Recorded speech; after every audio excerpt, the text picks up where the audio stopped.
mean, the biggest loser was Cleveland. And it's not in particular that I hated their picks, so to speak. Like, Mason Graham was one of my favorite players. Agreed. In Thought that was a the great draft. pick. You know, taking him I thought was And they sensational. got another first rounder. And they got another first rounder for next year. So I know a lot of people are dunking on him because they let Travis Hunter go. But I actually think the pick that they made in getting those picks for next year was a smart decision. The problem that I have with them, PJ, is then what they did after that.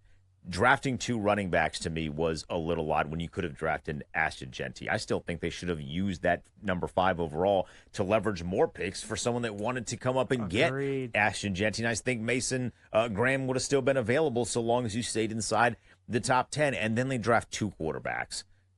John Madden is very famous for saying, if you have 2 quarterbacks, you got no quarterbacks. And then Cleveland drafted 2 quarterbacks when they already had 3 quarterbacks. So they're coming up to John Madden in his grave and saying, Coach, what about if we got 5? Does that mean we finally have 1? Like, the decision-making, it felt like the entire weekend was a bad relationship. It was like, hey, ownership, you get a pick, and then, hey, coaching staff, you get a pick. And as somebody that lived through something similar to that in the Dan Snyder era in Washington, it sucks. You never win that way. So what they ended up doing, they had all of these picks, and it felt like there was no continuity with what they were doing. So they are the biggest loser to me.